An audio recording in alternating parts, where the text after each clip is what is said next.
오늘 우리가 함께 볼 하나님의 말씀은 누가복음 7장 36절에서 50절까지의 말씀입니다. 누가복음 7장 36절에서 50절까지의 말씀을 제가 봉독하고 마지막 절인 50절만 함께 읽도록 하겠습니다. 누가복음 7장 36절에서 50절에 기록된 하나님의 말씀입니다. 한 바리새인이 예수께 자기와 함께 잡수시기를 청하니 이에 바리새인의 집에 들어가 앉으셨을 때에 그 동네에 죄를 지은 한 여자가 있어 예수께서 바리새인의 집에 앉아 계심을 알고 향유 담은 옥합을 가지고 와서 예수의 뒤로 그 발 곁에 서서 울며 눈물로 그 발을 적시고 자기 머리털로 닦고 그 발에 입 맞추고 향유를 부으니 예수를 청한 바리새인이 그것을 보고 마음에 이르되 이 사람이 만일 선지자라면 자기를 만지는 이 여자가 누구며 어떠한 자 곧 죄인인 줄을 알았으리라 하거늘 예수께서 대답하여 이르시되 시몬아 내가 네게 이를 말이 있다 하시니 그가 이르되 선생님 말씀하소서 이르시되 빚 주는 사람에게 빚진 자가 둘이 있어 하나는 500데나리온을 졌고 하나는 50데나리온을 졌는데 갚을 것이 없으므로 둘 다 탕감하여 주었으니 둘 중에 누가 그를 더 사랑하겠느냐? 시몬이 대답하여 이르되 내 생각에는 많이 탕감을 받은 자이니이다. 이르시되 내 판단이 옳다 하시고 그 여자를 돌아보시며 시몬에게 이르시되 이 여자를 보느냐? 내가 내 집에 들어올 때 너는 내게 발 씻을 물도 주지 아니하였으되 이 여자는 눈물로 내 발을 적시고 그 머리털로 닦았으며 너는 내게 입맞추지 아니하였으되 그는 내가 들어올 때부터 내 발에 입맞추기를 그치지 아니하였으며 너는 내 머리에 감람유도 붓지 아니하였으되 그는 향유를 내 발에 부었느니라. 이러므로 내가 네게 말하노니 그의 많은 죄가 사하여졌도다. 이는 그의 사랑함이 많음이라. 사함을 받은 일이 적은 자는 적게 사랑하느니라. 이에 여자에게 이르시되 내 죄 사함을 받았느니라 하시니 함께 앉아 있는 자들이 속으로 말하되 이가 누구이기에 죄도 사하는가 하더라. 함께 읽겠습니다. 예수께서 여자에게 이르시되 내 믿음이 너를 구원하였으니 평안히 가라 하시니라. 아멘. 네, 오늘은 네 복음서에 다 기록이 되어 있는 잘 알려진 사건을 가지고 하나님 말씀 증거하도록 하겠습니다. 사복음서에 전부 기록이 되어 있어도 또 누가복음에서 초점을 두고 있는 부분이 있습니다. 이 본문을 가지고 용서받은 은혜의 모습이라는 제목으로 하나님 말씀 증거하도록 하겠습니다. 전에 시카고에 살면서 이러한 이야기를 들은 적이 있습니다. 시카고 시장이 시카고를 깨끗하게 하기 위해서 한 일 중에 하나가 그 홈레스 사람들에게 왜 추운 이곳에서 있느냐, 버스 티켓을 무료로 줄 테니 저기 따뜻한 캘리포니아나 아리조나로 가라는 것이었습니다. 그래서 당연히 이런 여러분이 지난주 겨울 얼마나 추운지 시카고는 이것보다 훨씬 더 추운데 많은 홈레스 사람들이 그 무료 버스 티켓을 가지고 특히 그 당시 이슈가 됐던 것은 피닉스 아리조나의 그 도시로 많이 갔다고 합니다. 피닉스 시장이 화가 나서 시카고 시장한테 이제 항의를 한 것이 어떤 신문에 실리게 된 거죠. 최근에 3년 전의 기사를 보더라도 가디언에서 조사를 해본 결과 지난 30년 동안 많은 미국의 북부에 있는 도시들이 서부로 홈레스들을 보냈다고 합니다.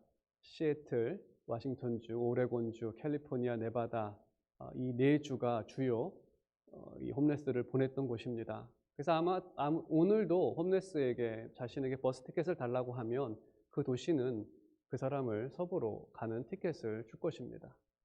30년 동안 해왔다고 하니까는요. 아무도 모르게. 왜 사람들이 그러겠습니까? 홈레스들이 없어야 우리 도시가 깨끗해진다라는 그 생각 가운데에서 사람을 그렇게 다른 곳으로 이주시키는 지난 대통령은 또 좋은 나라를 만들겠다는 일환으로 멕시코 국경에 높은 담을 쌓겠다라는 공약을 내세웠고 정말 높은 담을 쌓았습니다. 내세운 취지는 이것입니다. 범죄자들이 넘어오지 못하도록. 좋은 나라나 좋은 도시는 범죄자가 없고 또 홈레스들이 없는, 그들을 내보내는 그러한 곳을 좋은 도시, 좋은 나라로 생각을 합니다. 원리는 좋은 나라와 좋은 도시는 좋은 사람들을 통해서 형성된다는 것입니다. 그것에 대해서 여러분이 그 원리를 반대하지는 않으실 것입니다. 좋은 도시라고 한다면 깨끗하고 좋은 사람이 좋은 도시와 좋은 나라를 만든다는 것. 그렇게 생각하기 때문에 천국을 생각하거나 하나님의 나라를 생각할 때에 그 나라는 완전한 사람들로 형성되었다라는 생각을 하게 만듭니다. 그것은 완전한 곳이기 때문에. 그래서 사람들의 생각은 똑똑하고 바르게 살았던 사람들에게 자격이 있다라고 생각을 합니다.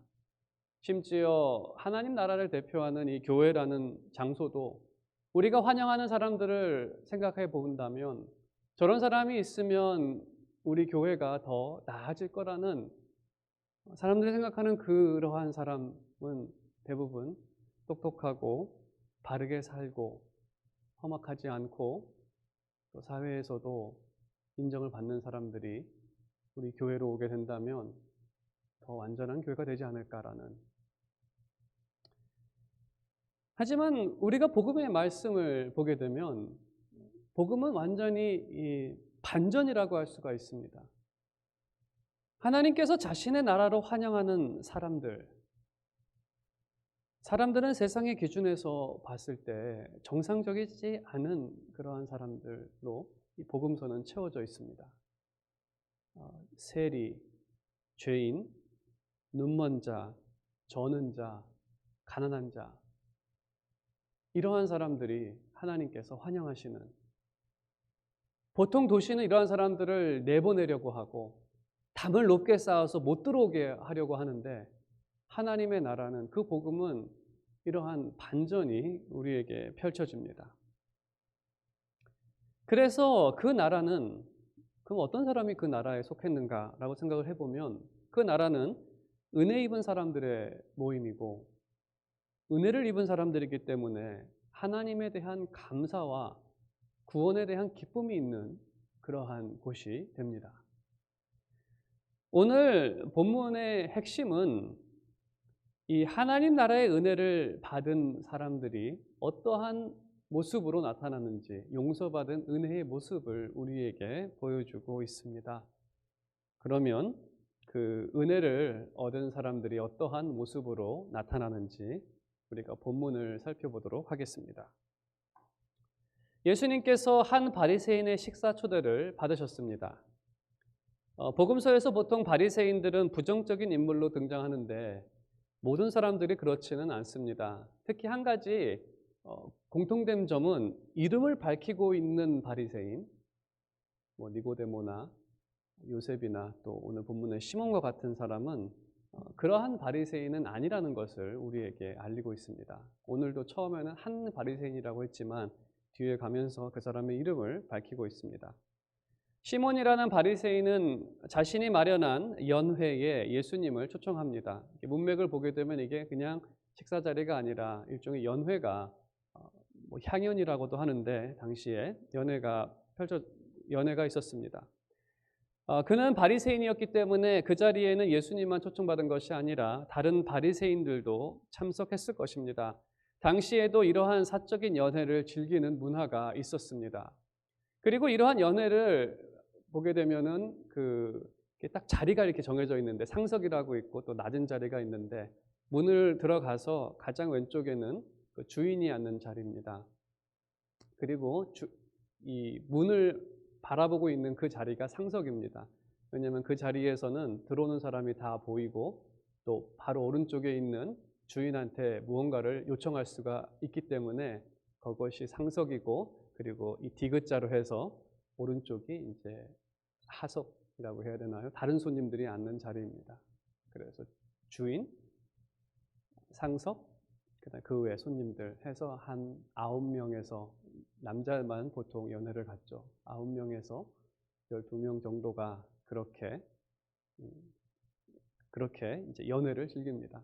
근데 마지막 만찬이 우리 머릿속에는 이렇게 테이블이 있고 의자가 있다라고 생각을 하는데 당시에는 그렇게 의자가 없었습니다.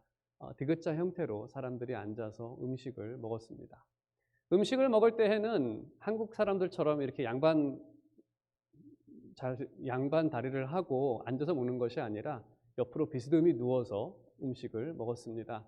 그래서 그 왼쪽에 앉은 사람들이 머리들이 이렇게 그 중간은 향해 있고 다리는 바깥쪽으로 이렇게 향해 있는 그러한 제가 좀 그림을 가져왔으면 조금 더 이해하기가 좋았을 텐데 아무튼 그 영어로는 recline이라고 되어 있는데 그것은 조금 비스듬히 누워서 밥을 먹었다는 것입니다.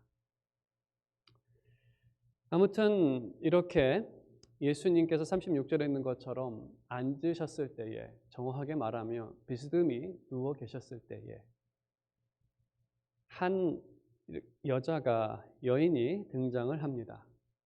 여인이 등장을 했을 때 여인은 중간으로 등장하지는 않았을 것입니다. 모든 사람들이 보는 곳으로 등장하는 것이 아니라 뒤로 해서 비스듬히 누워 있기 때문에 발 쪽으로 간 것 같습니다. 그 여인이 뒤로 와서 눈물로 주님의 발을 씻기고 머리카락으로 말리고 발에 입을 맞추고 그 발에 향유를 부었습니다. 이러한 여인의 행동은 여러 부분에서 부적절하게 보입니다. 먼저 그는 초대받지 않은 사람이었습니다. 또한 바리새인이 상종하지 않는 부류였습니다. 예수님은 초청된 것이 아니라 바리새인이었기 때문에 바리새인의 친구들이 있었을 것입니다. 세리가 예수님을 초청한 자리에는 다른 세리 친구들이 있는 것처럼 그곳에는 바리새인이 있었을 것입니다. 37절에 있는 것처럼 그 여자는 동네에서 죄를 지은 한 여자입니다. 이 의미는 이 여자는 창녀였던 여자였습니다. 당시에는 가난이나 부모의 빚 때문에 팔리는 경우가 있고 그 경우에 창녀가 됩니다. 본문에 이 여인을 조금 더 살펴본다면 그는 향유를 소유하고 있었습니다. 이 말은 돈을 조금 모았다는 것을 말하고 있습니다. 하지만 주님을 찾아왔다는 것은 복음을 듣고 회개라는 것은 돌이켰다는 것이고 더 이상 창녀로 살아가지 않는 사람인 것을 말하고 있습니다. 그럼에도 불구하고 대부분의 사람들은 육신적으로 더럽혀진 사람으로 생각을 합니다. 그리고 당시 바리새인들은 그들을 영적으로 엄밀히 말하면 종교적으로 부정한 사람으로 여겼습니다. 이러한 부정함은 전염병처럼 생각했기 때문에 그런 사람 옆에 있으면 부정이 없는다고 믿었습니다. 부정타기 때문에 환영받지 않는 부류, 그러한 부류였습니다. 마치 지금 팬데믹을 생각한다면 열이 있거나 마스크를 하지 않거나 기침을 하면 환영받지를 못합니다. 그게 그 사람에게 꼭 코로나 바이러스가 있어서가 아니라 그 사람이 코로나 바이러스에 감염되지 않는다 하여도 환영받지 않는 것처럼 아무리 이 여자가 돌이켜 더 이상 그러한 삶을 살지 않는다 하여도 특히 바리새인들이 마련한 연회에는 참여할 수 없는, 원치 않는, 그래서 본문에서 한 여인의 참석은 전혀 반갑지 않았고 모인 사람들을 불쾌하게 만들었던 그러한 상황인 것입니다. 하지만 그녀는 왜 이 자리에 참석한 것일까를 생각해 본다면 어쩌면 예수님께서 죄인의 친구로 불렀기 때문에 괜찮다라는 생각을 하고 참석했을지도 모릅니다. 아무리 자신이 죄인이라 하더라도 저분은 죄인의 친구이기 때문에. 또한 그녀의 행동은 일반적인 상식에서 벗어나 보입니다. 생각해 보십시오. 다 이렇게 비스듬히 앉아 있는데 머리를 한쪽으로 향하고 발은 이제 바깥쪽으로 향하고 있겠죠. 뒤로 와서 남자의 발을 만지는 것은 부적절합니다. 그 자체로도 부적절합니다. 근데 머리를 풀었습니다. 조선시대에도 머리를 푸는 것은 적절하지 않은 행동인데 여자가 오늘날로 말하면은 양말도 있고 바지도 있고 윗도리도 있고 그 당시에는 한 가지 더 한다면 머리를 묶거나 머리에 뭘 쓰는, 그래서 이 머리를 쓴 것을 벗거나 머리를 푼다는 것은 옷 한 가지를 벗는 것과 같은 행동입니다. 심지어 우리 시대에 갑자기 어떠한 여인이 양말을 벗는다면은 그것도 이상한 행동 아닙니까? 근데 머리를 풀었습니다. 한 여자가 남자의 발을 만지고 머리를 풀고 거기에 입을 맞추고, 그리고 무엇보다 그 여인은 창녀였던 사람이기에 이 사실을 아는 사람들이 보기에는 아주 부적절한, 아주 좋지 않은 모습이었습니다. 그래서 그 여인이 창녀였다는 사실을 알고 있는 시몬은 스스로에게 말합니다.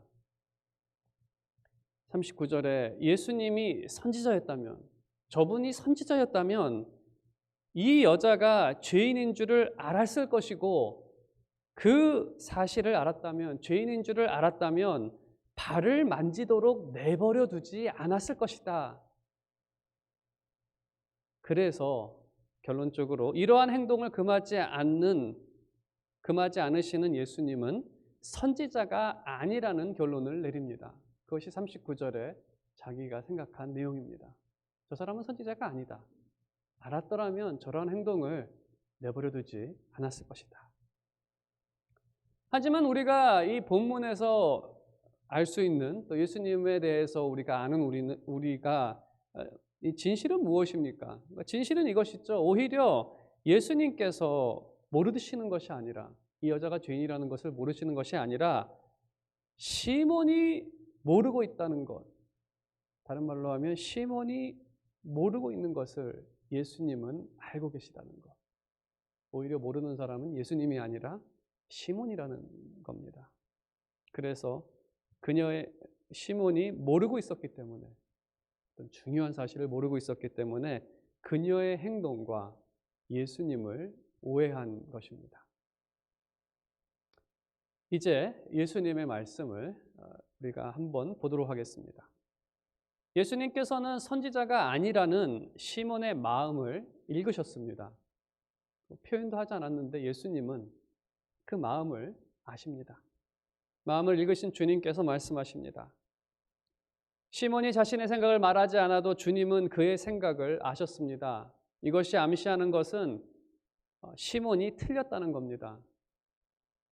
주님은 선지자보다 더 뛰어나신 분, 사람의 마음도 읽는 분이라는 것을 40절에서 암시하고 있습니다.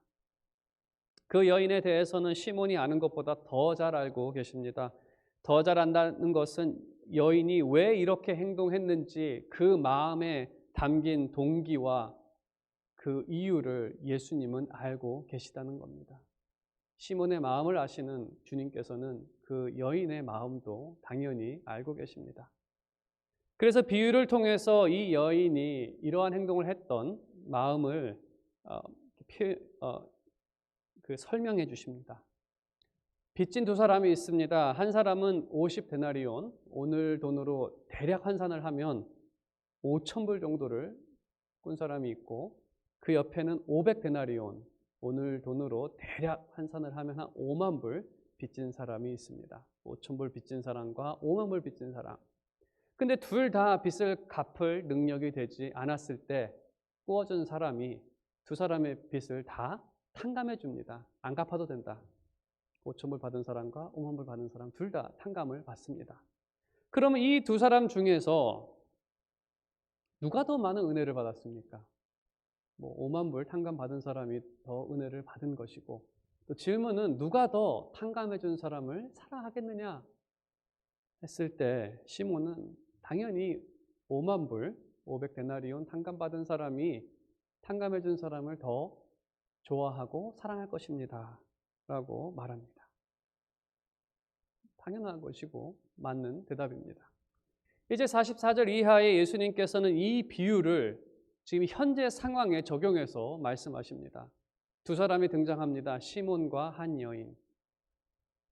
이 두 사람에게 적용해서 말씀을 하십니다. 먼저 예수님께서 말씀하십니다. 너는 내가 이곳에 왔을 때 내게 발 씻는 물을 주지 않았다는 것을 지적하십니다.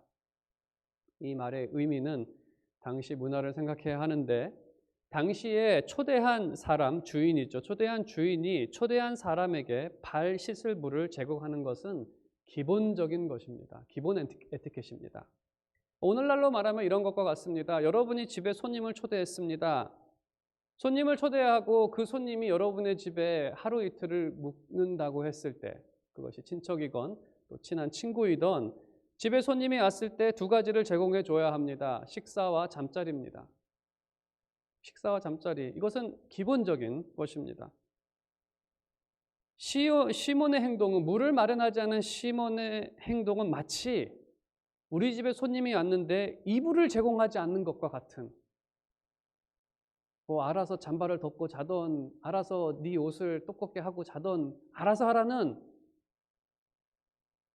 아주 무례한, 당시에 물을 주지 않는 것은 그 정도로 무례한, 상당히 무례한 일이고 손님에게는 불쾌한 일입니다. 반면에 그 여인은 발을 씻지 않은 예수님을 보고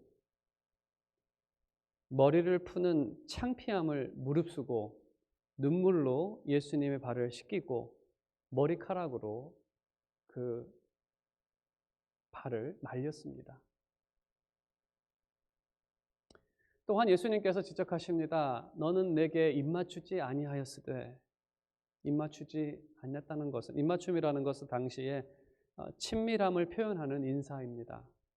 우리 할머니들이 손주들이 왔을 때 너무나 귀엽고 좋고 환영하고 반가워서 이렇게 볼에다가 입을 맞추는 것과 같은, 그때는 친한 사람들, 또 환영한다는 친밀함의 표현의 인사였습니다. 시몬은 주님을 반갑게 맞이하지 않았습니다. 반면에 그 여인은 발에 입을 맞춥니다. 그 말은 주님을 맞이하는 반가운 자신의 마음을 마음껏 표현할 수가 없어서 겸손하게 발에다가 입을 맞춘 것입니다. 마지막으로 시몬은 감람유도 발라주지 않았습니다. 이거 다 손님에게 해주는 것들입니다. 하지만 여인은 감람유가 아니라 향유를 좀 발에 사용하기에는 상당히 사치스러운 건데 그거를 예수님의 발에 부어줍니다. 이 향유라는 것, 뭐 향수를 발에 붓는 분들 계십니까? 여러분 중에는 너무나 돈이 남아 돌아서 비싼 그런 향수를 발에다가 그렇게 뿌리고 한 통 다 뿌린 다음에 버리는 그런 분들 혹시 계십니까? 향유를 발에 사용하기에는 좀 너무나 사치스러운 겁니다. 하지만 어떤 사람에게는 그것이 적절할 때도 있습니다. 마치 이렇게 생각하시면 됩니다. 그 출장 미용사를 생각하시면 됩니다. 오늘 머리를 잘라야 되는데 미용사 불러서 머리 잘라야겠다. 상당히 사치스러운 거죠. 보통 사람들은 미용실에 가서 머리를 자릅니다. 미용사를 부르는 것은 너무나 사치스러운 그러한 일이지만 어떤 사람에게는, 대통령이나 유명한 그러한 사람에게는 워낙 바쁘기 때문에 오히려 그것이 적절한 행동이 되는 거죠. 이 여인이 향유를 예수님의 발에 부은 것은 낭비나 사치가 아니라 이게 그에게는 적절한, 이분에게는 이것이 합당한 그러한 것으로 생각하고 향유를 뿌린 것이죠. 우리가 이러한 그의 모습을 보게 되었을 때 여인은 온갖 정성으로 예수님을 존중하며 사랑을 표현했습니다. 시몬은 예수님을 귀하게 여기지 않았습니다. 존중하지 않았습니다. 큰 차이입니다.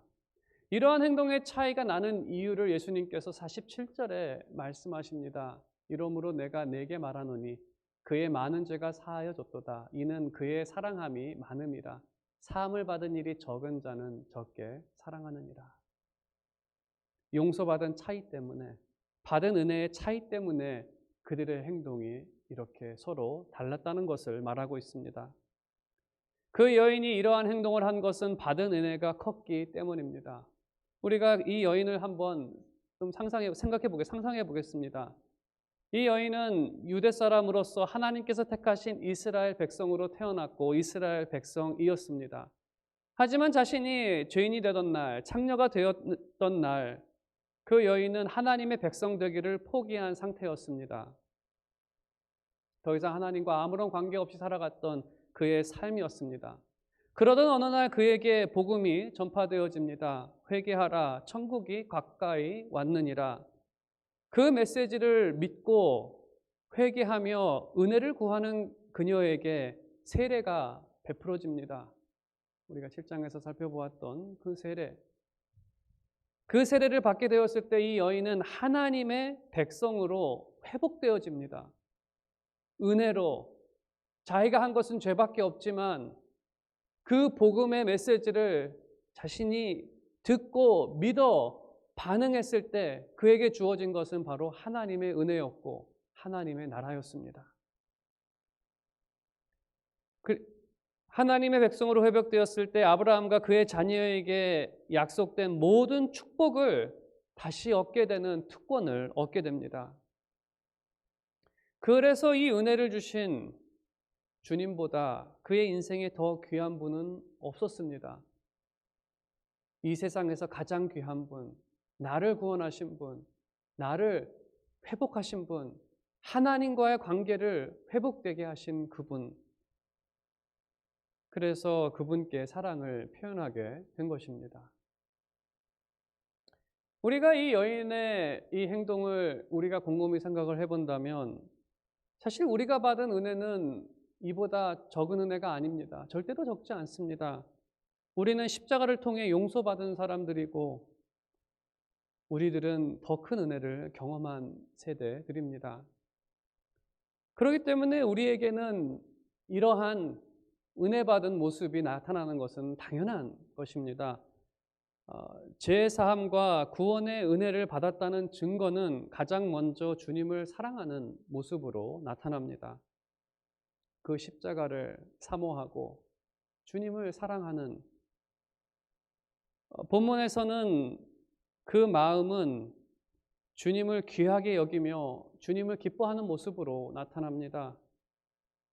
그분이 오셔서 너무나 기쁘고 즐겁고 정말 이분이 너무나 귀해서 무언가를 내가 귀한 것을 드리고 싶은 이것이 강제적으로 되어진 것이 아니라 의무감 때문에 한 것이 아니라 그냥 원해서 행해지는 모습으로 나타난 것입니다. 다양한 모습으로 표현되어지는데 오늘 주일과 같은 날에는 예배를 준비하는 모습에서 하나님을 만나는 그 자리에 가는 그 설레임, 찬양할 때의 그 표정과 열정과 그 기쁨이 또 말씀을 들을 때의 즐거움이 바로 은혜 받은 사람의 모습이라는 겁니다. 하지만 시몬과 같은 사람은 그러한 은혜를 모르기 때문에 하나님이 왔는지 갔는지 뭘 하시는지 어떻게 지내시는지 전혀 관심이 없는 그러한 모습으로 나타나는 것이겠죠. 적게 받은 사람과 많이 받은 사람의 차이입니다. 그래서 용서받은 은혜는 먼저 주님에 대한 사랑으로 나타납니다. 그 다음에 용서받은 은혜의 두 번째 모습은 이웃을 용서하고 용납하는 모습으로 나타납니다.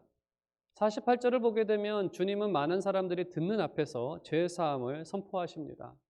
사람이 듣는 곳에서 하시는 것은 이것이 사적인 것이 아니라 죄사함을 받았다는 것은 하나님의 백성으로 회복되었다는 그것은 모든 사람들이 알아야 하는, 그래서 그곳에 있는 모든 사람에게 알리십니다.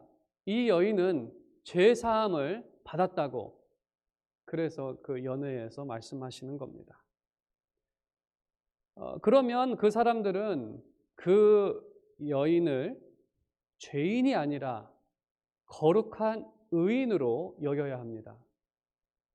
잃어버린 탕자가 아니라 회복된 자녀로 인정해야 합니다. 하지만 49절에 기록되어 있는 것처럼 연회에 참여했던 사람들은 주님의 선포에 불만을 갖습니다. 속으로 말합니다. 이가 누구이기에 죄도사하는가? 속으로 말해도 예수님은 다 알고 계십니다. 누구이기에? 이 말의 의미는 죄사함의 권한은 하나님만이 갖고 계시는데 저 사람이 누구이기에 죄사함을 선포하느냐? 이 질문에 대한 답이 7장에 이미 답하고 있습니다. 7장 앞부분에서 백부장은 예수님께서 하나님의 권한이 있음을 고백했습니다. 그리고 예수님께서 말씀으로 치유하셔서 하나님의 권한이 있다는 것을 증명하셨습니다. 뿐만 아니라 많은 사람들 앞에서 죽은 자를 말씀으로 살리셨습니다. 이 말씀을 통해서 증거되어지는 것은 예수님에게는 하나님의 능력과 권한이 있음을 보여주셨고 또 증명하셨습니다. 하지만 시몬의 초대를 받은 이 바리새인들은 이러한 사실을 인정하지 않았습니다. 어쩌면 주님의 말씀과 행동이 싫어서 이 사실을 인정하지 않은 것으로 해석할 수도 있습니다. 저게 싫기 때문에. 그들은 그 여인이 여전히 더럽고 추악하다고 생각했었고 자신과 동일한 하나님의 백성이란 사실을 인정하지 못했습니다. 어떻게 저 사람이 나하고 동일한, 어떻게 나랑 동급으로 취급하실 수 있느냐? 50절에 예수님께서 그 마음을 아시기에 다시 한번 선포하십니다. 먼저 하시는 말씀은 내 믿음이 너를 구원하였으니, 그 여인이 구원받아 하나님의 백성으로 회복된 것은 복음을 믿고 회개했기 때문에, 복음을 믿었다는 것은 사랑으로 표현되어진 믿음이 사랑으로 표현되어졌기 때문에 사랑의 표현을 보고 그 여인에게 믿음이 있다는 것을 우리가 알 수 있습니다. 아무튼 그 여인이 구원을 받은 것은 행위가 아니라 믿음으로 된 것이고 또 하나님의 선포로 확정된 것입니다. 그래서 그 여인에게 평안히 돌아가라고 말씀하십니다. 평안히 가라. 그 말은 너는 더 이상 죄인이 아니라 하나님의 백성이고 하나님의 백성이 받을 모든 축복과 특권을 가질 자격이 있다. 그러니 너는 평안히 돌아가라고 말씀하십니다.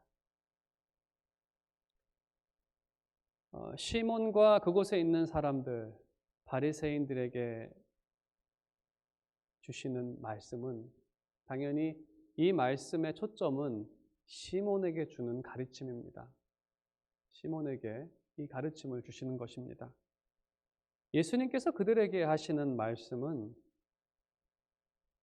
저 여인은 더 이상 죄인이 아니라 하나님께서 저 여인을 반기셨고 환영하셨고 회복하셨다. 그러니 너희도 그를 용납하고 환영하라는 의미입니다. 시몬이 다른 바리새인들은 모르겠지만 시몬이 이 일을 겪고 돌이켰는지는 알 수는 없습니다. 하지만 한 가지 긍정적인 사실은 누가가 이 사람의 이름을 알고 있다는 것입니다. 그런 걸 생각했을 때 그가 마음을 돌이키지 않았나 생각해 볼 수 있습니다. 시몬은 그렇게 돌이켰다 하더라도 그럼에도 불구하고 많은 바리새인들이 이 말씀에 순종하지 않았던 근본적인 이유는 자신들에게는 용서받은 은혜가 없었기 때문입니다. 용서받은 은혜가 없기 때문에. 마치 이런 것과 같습니다. 미국에는 마약 중독에 걸렸던 사람들, 또 치료 중인 사람들, 또 어떤 그 외 다른 중독에 걸렸던 사람들을 함께 모아놓는 서포트 그룹이라는 게 있습니다. 서로 의지하는 그룹이 있어서 우리 함께 이것을 끊어보자 라는 그런 서포트 그룹들이 있는데 제가 그런 서포트 그룹을 참여한 기회는 없었고요. 유일하게 한 번 교회에서 한다기에 제가 그때 이제 부목사로 섬길 때 이 단도박 모임을 참석한 적이 있습니다. 도박 단절 모임 서포트 그룹이었습니다. 그 그룹에 이제 저희 그때 교회 올해 큰 교회였기 때문에 다양한 분들이 계시는데 그중에서 과거에 도박 중독에 계셨던 몇 가정도 있는 것을 봤습니다. 제가 이제 그곳에 참여를 하는데 그곳에서는 마치 제가 그 교회에서 부교육자로 사역을 함에도 불구하고 제가 마치 타인과 같은 느낌을 받았습니다. 저 사람들과 어울리지 못하는. 한 번씩 어떤 분이 이제 간증 사례를 얘기합니다. 내가 이러한 일이 있었고 이렇게 가정을 힘들게 했고 막 간증 사례를 얘기를 이렇게 들으면서도 이게 남 얘기처럼 들리고 좀 마음에도 나는 저 사람들과 다르다는 어떤 거리를 두는, 그들을 이해하지 못했고 그저 그러한 사람들이 어리석게만 보이는, 나는 저렇게 안 될 텐데라는 뭐 그러한 생각만 하고 그렇게 앉아 있었던, 그 사람들과 함께하지 못했던 겁니다. 하지만 그곳에서 이 도박 중독 치료를 받으시는 그러한 분들, 또 그렇게 끊으신 분들은 이 간증을 들을 때마다 저하고 눈초리가 다릅니다. 공감하고 자신의 얘기처럼 들으시고 서로 정죄하지 않고 그럴 수 있지, 그럴 수 있지라는, 그래서 서로 용납하고 또 도박을 하지 말자고 서로 권면하고 또 도박을 끊겠다고 새롭게 참여한 중독자를 환영하고 잘했다고 우리 열심히 해서 끊어보자고 하는 그런 이렇게 그룹이 형성이 된다는 거죠. 용서받은 죄인도 비슷합니다. 용서받은 죄인도 다른 사람을 용납하고 용서할 수 있습니다. 주님의 은혜를 구하는 죄인이 오게 됐을 때 그를 환영할 수 있는 능력이 있는 것입니다. 오늘 이 시몬의 연회에 참여한 사람들이 주님을 귀하게 여기지 않고 용서받아 구원받은 죄인을 환영하지 못하는 것은 그들에게는 용서받은 은혜가 없었기 때문입니다. 이러한 은혜가 없는 이유는 그들이 생각할 때 나는 죄가 없다라고 생각했기 때문에, 그들에게는 죄가 없다라고 생각했고 그렇기 때문에 용서받았다라는 사실조차도 알지 못하는, 사실 그들에게 죄가 없어서가 아니라 자신의 죄를 보지 못하고 있는 것입니다. 주님께서 직접적으로 말씀하시는 것은 눈에 들보를 보지 못하는 사람들이라고 하는, 오늘 본문의 한 가지 특징 중에 하나는 이 다른 복음서와는 달리 예수님께서는 시몬의 죄를 조목조목 지적하십니다. 지적하시기 전에 그의 이름을 부르죠. 시몬아, 내가 너에게 할 말이 있다. 그것은 애정을 담은 표현인데, 이렇게 조목조목하게 지적하시는 것을 그를 손가락질하기 위해서가 아닙니다. 다시 한번 돌아보게 하는 그러한 의미가 담겨져 있습니다. 시몬은 하나님을 초대해서 기본 에티켓도 지키지 않고, 시몬은 자신의 마음속에서 하나님을 무시하고 저 아무것도 모르는 사람, 다른 이들은 하나님의 말씀에 불만을 품고 불순종을 하는 그러한 사람들이었습니다. 주님께서 우리의 삶을 만일에 이런 식으로 평가하신다면 조목조목 한 가지씩, 얘야 내가 너한테 할 말이 있다. 보통 부모님이 그런 말을 하면은 두려움이 몰려오죠. 무슨 말씀을 하실까? 하나님께서 여러분에게 얘야 내가 너한테 할 말이 있다 라고 하시면서 여러분에게 삶을 평가하신다면 여러분의 성적이 바리새인보다 좋다고 말할 수 있겠습니까? 그래도 그 사람들은 일주일에 2번 금식하고 구제도 하고 헌금도 꼬박꼬박하고 주일도 빼먹지 않고 지켰는데,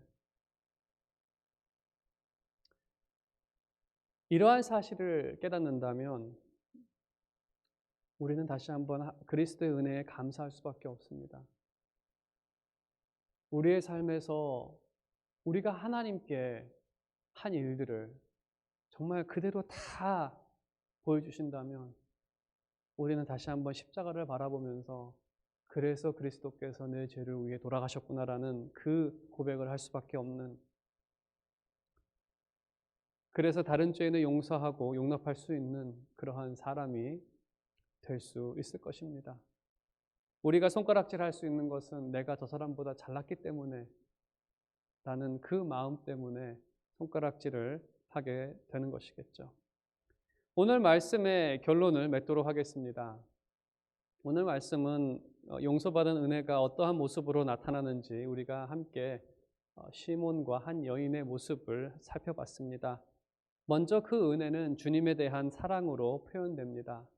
두 번째는 그 은혜는 이웃에 대한 용서로 나타납니다.